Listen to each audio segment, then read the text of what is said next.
นี่แหละเนาะพี่น้องเนาะครอบครัวเฮือนชานของ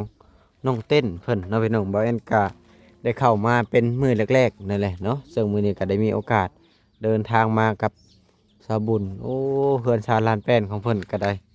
เดี๋ยวก็สิเลาะบริเวณรอบๆก่อนเนาะพี่น้องก่อนจะขึ้นไปหาทางน้องเพิ่นทางน้องเพิ่นก็จักเฮ็ดเพียงอยู่ทางเทิงพุ่นแหละบ่แอนกายังบ่ฮู้ดอกว่าคือเสียงเรียงนามเพิ่นจังไดก็มีแต่ว่าสาวบุญว่าต้องเต้นอาศัยอยู่3 คนเนาะพี่น้องในเฮือนชานของเพิ่นก็ได้นี่แหละเฮือนชานลาดแป้นของเพิ่นเนาะแบบว่ายังเป็นแบบพื้นบ้านนะพี่น้องบันไดก็ได้พวกเพิ่นเอานี่มัดไว้นี่แหละเนาะพี่น้องเฮือนชานลาดแป้นของเพิ่นแบบว่าอยู่เย็นนะว่าง่ายกับพี่น้องเอ้ยนี่แหละเข้าบ่น้องอันนี้โอ้4 ชอบนี่อืมนี่แหละยามฝนตกมันบ่หัวเบ่นี่นะอ๋อพี่น้องไอ้เพิ่น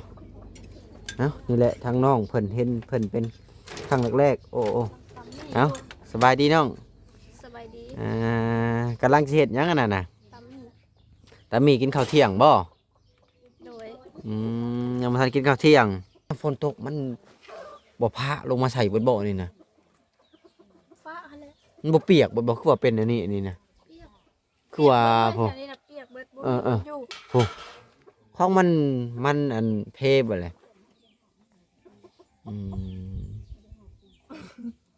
เฟ่ได้เด้แบบนี้แหละแล้วไปอยู่ใช้บัดนี้นอนจังได๋ซะน้องบัดนี้ฝนตกบัดนี้ก็นอนเอามาในฝนยังบ่ได้ตกแต่ว่าตอนแม่เพิ่นอยู่นี่มันตกเนาะแม่เอาแพร่ต่างแต่เก่าเราแพร่ต่างเงินอันมุ้งอยู่เทิงนี่นะแบบให้ตังเฮ็ดเพดานมันเนาะ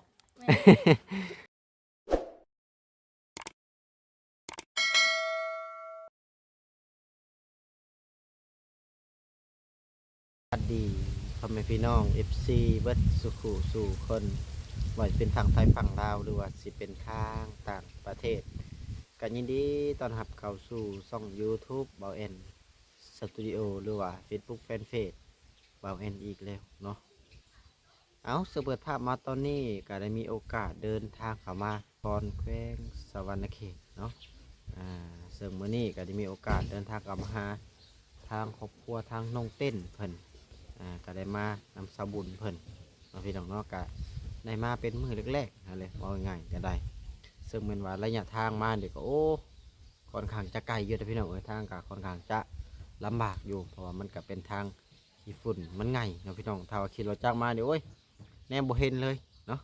ก็พอดีว่าก่อนจะเข้ามาหาครอบครัวน้องเต้นเพิ่นกันแบบว่านี่แหละจะอัปเดตเล่าเข้าในหมู่บ้านเพิ่นให้เบิ่งนะพี่น้องเนาะนี่เด้แบบว่ามันจะเป็นเราเข้าตั้งแต่บุหานเพิ่นเลยนะพี่น้องก็จะเอาขี้โคลนหรือว่าขี้ต้มผสมกับขี้งัวเนาะพี่น้องเนาะแล้วหลังจากนั้นขั้นแล้วเพิ่นก็เอามาเปะใส่พาเหล้าเพิ่นนี่แหละเนาะพี่น้องเนาะแต่ก่อนบ้านบ่แอนก็มีแต่ว่าปัจจุบันนี่บ่มีแล้วเพิ่นโลออกเบิดแล้วว่าง่ายก็ได้พี่น้องเนาะเอ้าก็เพื่อเป็นการชักชาติเสียเวลาก็จะเข้าไปหาทางน้องเต้นเพิ่นก่อนเนาะพี่น้องเนาะเอ้านี่แหละเนาะพี่น้องเนาะครอบครัวเฮือนชานของน้องเต้นเพิ่นเนาะพี่น้องบ่แอนก็ได้เข้ามาเป็นมื้อแรกๆนั่นแหละเนาะซึ่งมื้อนี้ก็ได้มีโอกาสเดินทางมากับสาวบุญโอ้เฮือนชานลานแป้นของเพิ่นก็ได้เดี๋ยวก็สิเลาะบริเวณรอบๆก่อนนะพี่น้องก่อนจะขึ้นไปหาทางน้องเพิ่นก็จักเฮ็ดเพียงอยู่ทางเทิงพุ่นแหละบ่แอนก็ยังบ่ฮู้ดอกว่าคือเสียงเรียงนามเพิ่นจังไดก็มีแต่ว่าสาวบุญว่าน้องเต้นอาศัยอยู่3 คนเนาะพี่น้องในเฮือนชานของเพิ่นก็ได้นี่แหละเฮือนชานลานแป้นของเพิ่นเนาะเอากระชั้นก็จะขึ้นไปหาทางน้องเพิ่นก่อนเป็นเห็ดอีกอย่างนี้อยู่เทิงปลอกปลอกแปกอยู่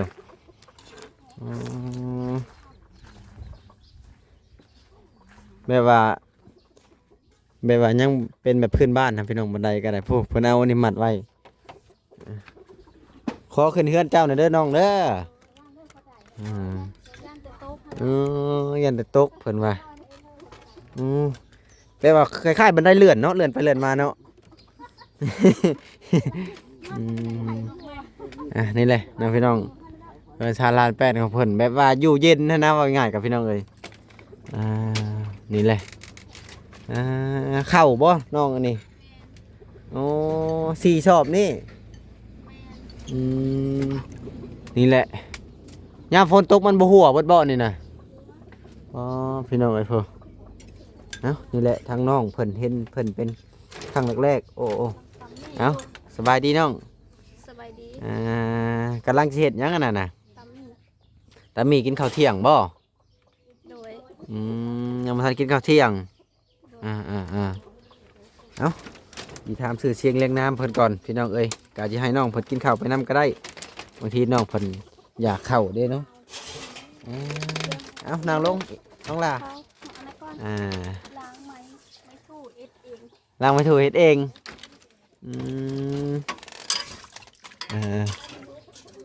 เพื่อนซานจะบ่นี่นะ โดย เจ้าน่ะชื่อน้องเต้นเนาะ โดย อายุจักปีแล้วน้อง สาม อายุ23 ปีแล้วในเฮือนในชานเจ้านี่อยู่กันจักคนอันนี้นะ สาม อยู่3 คน มีผู้ใดแน่นะ แม่น้องแล้วก็ให้ มีแม่ มีเจ้า มีน้อง โดย แล้วทั้งพ่อได้เท่าน้องล่ะ สี่และ เพิ่นเชียร์จักปีแล้วนะ เสียได้ละ10 ปี อ๋อแสดงว่าเพิ่นเชียร์นี่แต่เจ้ายังน้อยพุ่นเนาะ แม่ อ๋อน้องเจ้าได้จักปีซะ ตัวน้องเชนะ นี่ น้องขนาด2 ปี 3 ปีนี่แหละ2-3 ปี ก็เลยหลังจากที่พ่อเสียมากะอยู่กัน3 คนเนาะแต่ว่าตอนที่พ่อเสียเนี่ยก็อยู่ในบ้านหลังนี้บ่น้อง บอกบ้านบ้านพ่อนะบ้านเก่งแดง บ้านเก่งแดงเข้ามากินได้ไหมอีหล่ะเอานั่งกินรถไอ้จะทำช่วยเอาไปนำกินไปนำ ไปตักไปมันกินอยู่ภูคันเดียว แต่ว่าอยู่ในนี่หาจักปีแล้วน้อง 10 ปี เดี๋ยวให้ผลตักก็ได้จะมานั่งพี่ก็ได้ 10 ปี แต่ว่ามันอยู่ในนี่10 ปีแล้วกินน้ำให้เยอะหน่อย อยากน้ำอยากก็กินเลยเนาะน้ำนี่ไปตักเอาอยู่ใช้นี่ ตักเอาไปสร้าง ทางบาดาลนี่ สร้างอันเขาซักเอาเอามือซัก แล้วก็กินอยู่หั่น ไก่บ่ บ่อยู่กกละมุดหั่นเด้กกใหญ่ๆหั่นนะ แล้วหมดอันนี้ แม่นนี่ตัวนี้เสืองมือเฮานี่ โดยเอากินเลยเดี๋ยวจะทำไปนำเดี๋ยวเราก็กินไปนำ อันนี้น่ะหลาน หลานบ่ โดย แม่เสีย แม่เพิ่นเชียร์แต่ว่าเพิ่นอยู่กับพ่อบ่ แม่ก็เสียแม่เสียแต่พอน่ะแบบมันเอาลายโผล่แล้วมันปะไปเลยนะพอนะพอปะมันไปเลย ว่าง่ายๆกันหลังจากที่แม่เพิ่นเชียร์แล้วพ่อเพิ่นก็ไปเอาเมียใหม่ แรกๆจะเอาใครแล้วจ้ะไม่มีแต่บ่มีพอบ่มีแม่ บ่มีพ่อมีแม่ปัจจุบันนี่น่ะอยู่ในแม่เฒ่าบ่เพิ่นน่ะ ได้เหินไม่เท่าแม่อยู่ในไม่เท่า เพิ่นอยู่ในแม่เฒ่าเด็บชี้อายกินได้ไหม มาเด้อมากินข้าวแม่กินมี่ FC ทุกคน โดย กิน2 มื้อก็กิน2 มื้อก็กิน หมักต่ำบ่ ตำแด้โลแด้ ลวก นั่น เพิ่นว่าลวกมีเด้อพี่น้องเอ้ยคันว่าเฮาบ่พังดีๆนี่บ่เข้าใจเด้อโลกแน่มันก็บ่เข้าใจเด้ผู้ฟังกันเนาะเอากินไปนำเว้าไปนำคืออยู่มานี่10 ปีแล้วบ่นี่น่ะ ถามแม่ค่ะว่าแม่ว่า10 ปี แล้วว่า บ่ได้อยู่นำส่วนหลายก็อยู่บ้านพ่อพุ่นน่ะ ก็มาตอนเราเสร็จเราเจ็บแข้งเจ็บเผือระยางไม่ได้เขาว่าเป็นประดงข้อประดงข้อเข้าคอประดงเข้าคอประดงคอ แล้วจะมาอยู่ในนี่จักปีเจ้ามาอยู่สรุปแล้วเจ้า หักก็มานี่นะ แต่ว่าแม่ ตอนเดือน8นี่เขา แต่ว่า ไปทำงานตลอด แต่ว่าแม่เพิ่นน่ะอยู่ในนี่ตลอดเนาะ แม่อยู่กับน้อง แล้วยามฝนตกมัน บ่พระลงมาใส่เบิดบ่นี่นะ ฟ้าหั่นแหละ มันบ่เปียกบ่คือว่าเป็นอันนี้นะ เปียก คือว่า เปี พอย กเบิดนี่น่ะเปียกเบิดบ่ เออ อยู่ ของมันอันเพบ่แหละอืม เฟ่แล้วเด้มันแบบนี้แหละ แล้วไปอยู่ใช้บัดนี้นอนจังได๋ซะน้องบัดนี้ฝนตกบัดนี้ ก็นอนเข้ามานี่ฝนยังบ่ได้ตก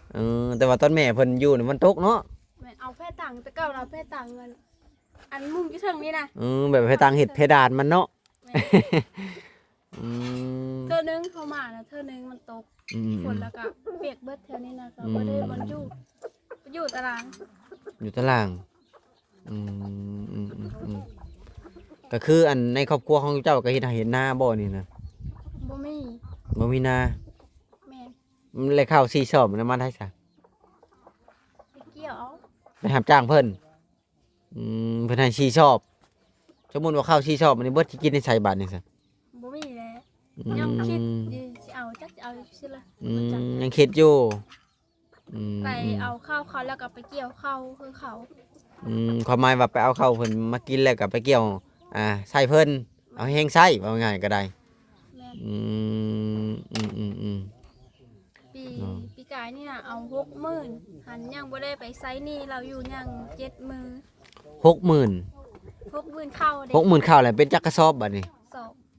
อบ 2สอบแล้วเอิ้นเป็น 60,000 แม่น ม 2สอบได้4แล้วก็ได้ข้าวสารเปานึง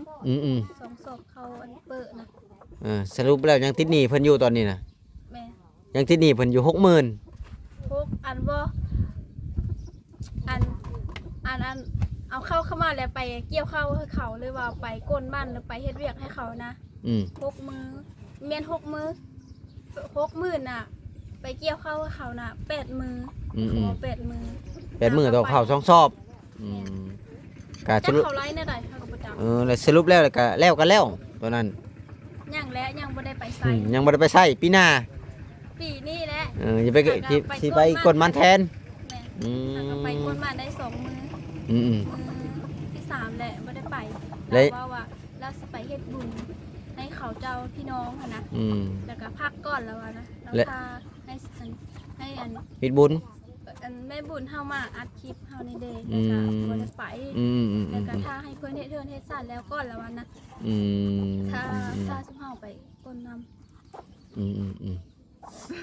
ตอนพ่อเสียเจ้ากลับมาบ่ บ่ เจ้าไปเวียก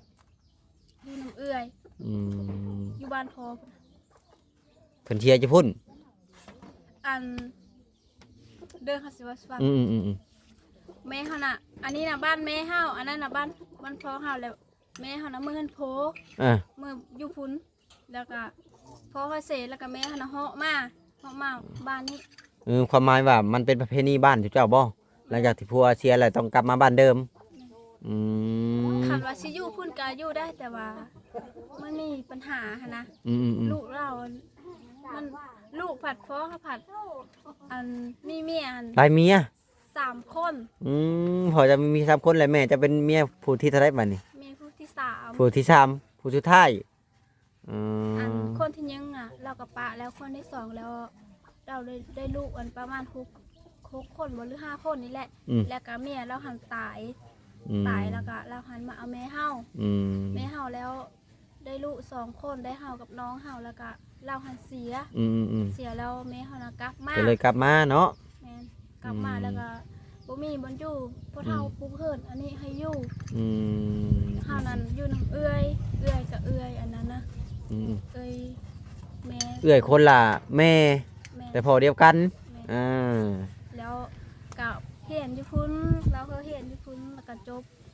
ปม.3 นี่แหละ จบม.3บ่เจ้า แม่น ม ม.3 หรือม.4 นี่แหละแล้วก็ไปอยู่น้ำเล่าอันสวรรค์เราเฮ็ดงานอยู่สวรรค์ ไปเฮ็ดงานอีหยังน่ะ จักแลขายเครื่องขายหยังแหละเราหัดเอาผัวแล้วตอนนั้นนะแล้วเขาก็ไปแล้วก็ไปเฮ็ดงานอยู่หั่นเลยแหละเต็มน้อยเฮ็ดงานอยู่หั่นแล้วก็ไปโทษทีบนะไปพักของแด่ เจ้าหันได้ แม่นแล้ว มีบัตรบ่ไปบัดนี้ มี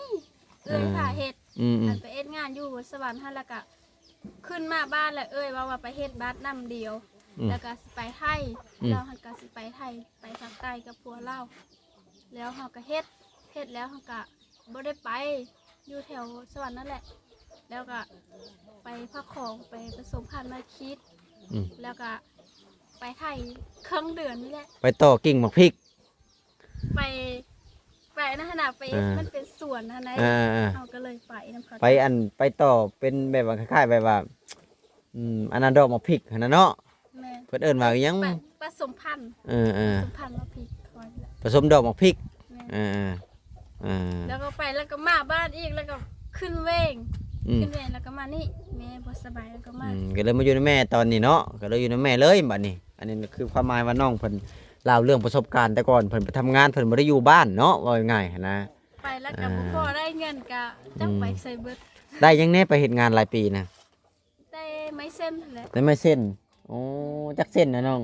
33เส้น33เส้นอ๋อคือว่าได้ยังต่อได้เสาแม่เฮาขายตอนโซ่คั่นตอนอันนั้นหากะบ่มีเงินแล้วก็ขายออกขายปัวตัวเองขายปัวแม่ได้จากเช้าตอนขายปัวนะได้3ได้3เช้าซื้อมาไว้ว่าง่ายก็ได้ซื้อมาไว้เทื่อละ3เทื่อละ3มีเงินทำได้ชื่อสำนั้นอันนี้เรื่องราวแต่ก่อนเด้อพี่น้องเหตุการณ์แต่ก่อนเพื่อนให้กาวบ่ได้เลยแม่เฮาโซ่ใส่แล้วก็เป็นอันนั้นนี่ใส่ความพันเจ้านี่ซื้อไม่มาเลยว่าถ้าว่ามีเงินมีครับนี่สิเทือนเนาะแต่ว่ามันก็ความพันก็ไปบ่ฮอดจอดบ่ถึงก็เลยได้อยู่ทำนี่เนาะถ้าสมมุติว่าทั้ง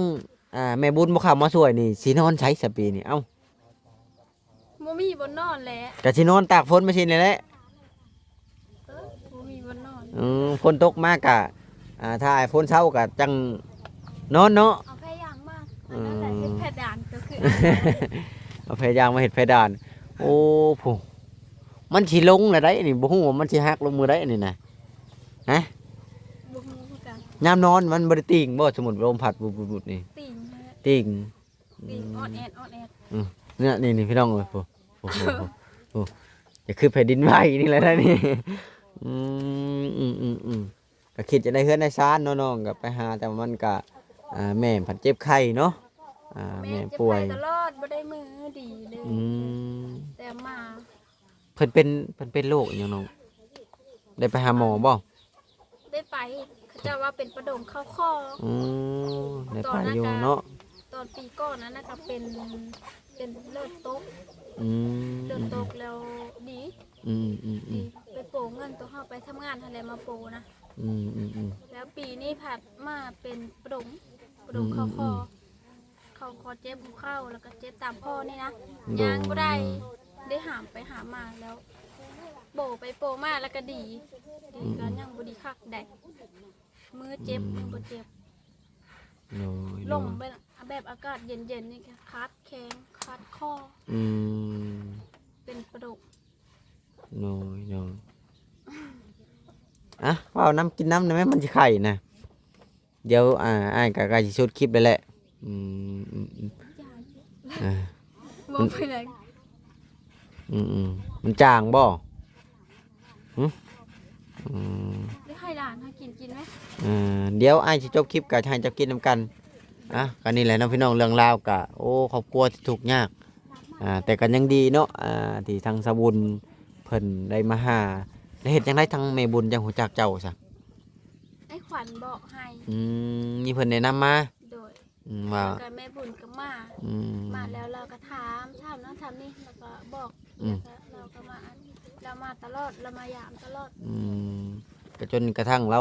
ซื้อเซามาเนาะโดยก็คือว่ามื้อนี้เราสั่งอีหยังมาน่ะสั่งปูนบ่แม่นสั่งปูนเพิ่นสั่งมาเฮ็ดหยังน่ะเราตั้งเฮือนให้เหรอวะตั้งเฮือนให้เจ้าโดยดีใจอยู่บ่ดีใจสิบ่ได้นอนตากฝนแล้วบัดนี้เนาะแม่นก็ดีใจเพิ่นมาช่วยก็ดีใจแต่ก่อนเคยคิดอยู่บ่ว่าสิมีคนช่วยน้องบ่คิดเลยบ่คิดว่าเพิ่นจะมาช่วยเฮาแล้วก็บ่คิดเลยแล้วนอนอยู่ก็ยังบ่ได้คิดเลยแล้วเรามาสวยแล้วก็ว่าดีใจแฮงก็คือตอนนี้ทำฟันอยู่ตอนนี้เนาะว่าสิมีอัน ทางผู้หลักผู้ใหญ่ช่วยบ่เนาะ โดย สำคัญอยู่เนาะทางน้องเพิ่นบ่ได้เคยคิดว่าสิมีคนมาช่วยเพิ่นว่าเอากระชั้นกับทั้งอ้ายกะสิบ่รบกวนเจ้าเลยเด้อจะให้เจ้ากินข้าวมาถึกช่วงเราสิกินข้าวกินส้มอะไรว่าง่ายก็ได้เนาะพี่น้องเนาะเอากระชั้นกับอ้ายอย่าบ่รบกวนเลยเด้อเอาสบายดีน้องเต้น สบาย พี่น้องเอ้ยก็จะให้เพิ่น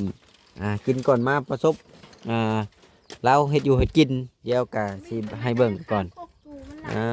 ย ตำเนาะพี่น้องนี่แหละอันนี้เพิ่นเอิ้นหิ่งเนาะ จักแล้ว บ้านเจ้าเพิ่นเอิ้นหิ่งบ่หิ่งไว้ถ้วย แต่บ้านอ้ายเอิ้นว่าหิ่งไว้ถ้วยโอ้พาเฮือนก็ได้ ไอ้บอลเฮานอนอันนี้ บ่ย่านบ่นอนกลางค่ำกลางคืน บ่มันเคยนอนแล้วก็บ่ได้ บ่อย่างน้อยก็มีพาดีๆใส่ล็อกกอนไว้เพราะว่าเฮาก็เป็นแม่ย่ามียิงเด้ มันอยู่บางเทื่อก็คิดย่าน อืม แต่เอ็นอะไรซะเฮาบ่มีเงินเด้อนะ ผีนำบ่ย่านดอกย่านคนนั่นแหละเนาะ แม่น ย่านคนเนาะเพราะว่าน้องเพิ่นก็เป็นแม่ย่ามียิงก็โตเป็นสาวแล้วได้พี่น้องเอ้ยนี่แหละพี่น้องเอ้ยสำหรับคลิปนี้ก็บ่มีหยังหลายก็ได้พาพ่อแม่พี่น้อง FC ขึ้นมาเบิ่งบ่อยู่บ่นอนเพิ่นนี่เลยเป็นตายันลมป่องเนาะเคยจะบ่ลมนี่ฮะ บ่ เคยจะบ่ตกป่องนี่ ยังบ่เคย ยังบ่เคยว่าตกลงนี่จุ๊บแล้วนี่ ยางระวัง มันระวังมันก็มีที่เพอแค่แล้วเนาะ แม่เฮาตก ตกคือกัน ลงหลุมแล้ว สอดตะหล่างปุ๊แล้วเนาะ ขาย้อนลงหลุมอ้าว ดึงเอา พี่น้องเอ้ย โซ่เลยตอนนั้นยางได้แล้วก็ลงกอง โดย ขาลงเลย ก็มีแต่ว่าอีพี่น่ะกับผู้เพิ่นว่าสิมาส่งปูนเนาะพี่น้องบ่าวแอนก็มาเป็นมื้อแรกๆก็เลยถามทั้งน้องเพิ่นก็ว่าอยู่กัน3คนแม่ลูกมีน้องเต้นแล้วก็มีแม่เพิ่นแน่แล้วก็มีน้องชายผู้หนึงเนาะเสาเฮือนนี่ก็ได้ น้องนอนในหลุม น้องนอนอยู่หลุมเนาะนี่เลยบ่นอนทางน้องเพิ่นเนาะพี่น้องเนาะเพิ่นชานก็จดค่ำไว้ได้นี่โอ้นี่แหละทั้งแม่เพิ่นก็ได้พี่น้องเอ้ยแปลว่ามันเย็นนะมันจังเย็นแปลว่ามันจังหมอกจังตกใส่เนาะนี่เด้ทั้งแม่เพิ่นสบายดีได้เด้อ สบายดี นี่แหละทั้งแม่น่ะชื่อจังได้ซะยังบ่ฮู้ชื่อได้นี่ พงสีน่ะ แม่พง พงสีน่ะ บ่ว่าแม่พงก็ได้ยังว่าผู้สาวยังสาวพงเนาะ แม่พงเนาะเป็นแม่ของน้องเต้นเพิ่นนี่แหละอายุก็50 52 53นี่นะทมเข้านี่แหละ53อายุ53ปีแล้วผู้นี้เด้ซะ เข้าก็ช่อง YouTube มุ่นโซ่เฮาก็ได้ เฮ็ด YouTube คือกัน แม่นมุ่นโซ่เสียงผู้ไทยป้าช่องแม่ มนต์ชอ แม่น บ่าวมนต์ชอบ่ แม่นมุ่นโซ่เสียงผู้ไทย มนต์ชอเสียงผู้ไทยเอ้า แต่ว่าซื้อเฟซและแพงขวัญ แต่ว่าชื่อ YouTube มามนต์ชอเสียงผู้ไทย แม่น เพราะว่ามันเป็นผู้ไทยเนาะ แม่นเพราะว่าเฮาลงมาเห็นแล้วก็เฮาก็เลยบ่บุญมา ที่แรกๆเจ้ามาเห็นแล้วก็เลยแนะนำทางสบุญ ล่าละเอ็ดเฮอ ว่าให้เขามาช่วยเพิ่นแน่ แม่น อ๋อ ล่าเอาไว้เฮ็ด เฮาละเที่ยวมาได้ปีหนึงแล้วมีหยังเกิดขึ้น ก็แม่นและพอหนึ่งมาเฮาก็ช่องน้อย ช่องน้อย บ่มีผู้สนับสนุน แม่น เฮามาถ่ายบ้านมื้อชื่นนี่ก็คนเบิ่งเทะเล60ปลายนะเฮาเบยโดดเฮา จังได๋ก็สู้ เป็นคนบ้านนี่บ่เจ้าน่ะ บ่ผู้ดี วัดเอ เฮา ต เบยถ่ายแล้วถ่ายแล้วเลิกก็มันบ่ไปส่งเฮาก็โยบเลย หนึ่งมาเฮาไปผู้เดียวเราต้องมีทีมงาน ไปผู้เดียวนี่บ่รอดเด้ รอดเนาะเฮาเบยเฮ็ดแล้ว คือข่อยนี่ก็ไปคนเดียวก็บ่รอดคือกัน เพราะพื้นเฮาน้ำมันไอ้คันเล่าเป็นที่บ้านนะพาลูกแข่งแดดโป้งไปขึ้นดงขึ้นป่าเนี่ยปีนึงก็คักเฮาพาเฮาโป้งไปน้ำลาวนะ เอา บ่ เฮ็ดมา ไปบ่มาทั้งผ้าเอาไปโป้น ให้ ไป โต เลย กระทั่งเพิ่ ขึ้นด่าน10ขึ้นเช้าขึ้นเฮาก็นํหาอยู่หั่น แล้วเพิ่นไปอยู่ใช้ปัจจุบันนี่ เดี๋ยวนี้ เพิ่นเท่าไหร่ อยู่เฮิ่นนะ เห็นบ่เลยอัน เฮาจนเมื่อยแล้ว มันมือ จน มัน เมื่อยแล้วเฮาก็จักไล่ ถ้าไปนี่ก็มันมือคอนมันซื้อเห็นบ่เลยมันไม่ได้ เพิ่น มือ เพิ่นเป็นโรคอิหยัง เฮ้ น่ะ ยเฮ้ยอาโพ เป็น นะ โรคจิตเวช แบบว่าย่างนี่บ่ป่วงนี้ เออ อย่าโป้งละโป้งอย่ายู่เลยยู่ อืม โป้งขึ้นด่านมันก็10มื้อเอาไปนำหาโทษ ไปนำเอากลับมาคือเก่า แม่น อืม เอาลงทุนไปแต่ละมื้อละแสนอันขาน้ำมกน้ำมันได้ซื้ออันนั้นนี้ไปกินได้อันนี้น่ะนะบัดคลิปบัดย้อนดูผัด บ่ฮอดร้อย พอแล้ว คนติดตามเท่าไหร่แล้ว ปัจจุบันนี้ เดี๋ยวนี้นะ อืม 2,500 2,500 แม่น เอ้าจะได้ก็ฝาก FC ทางบ่แอนเข้าไปติดตามทางอ้ายเพิ่นเด้อเพอเพิ่นก็มักทั้งซอยเรือคือกัน เลย ช่องบ่าว บนซ้อเสียงผู้ไทย มนต์ชอเสียงผู้ไทยเนาะพี่น้องเนาะบางทีบ่แอนมาทางนี้ก็อาจจะ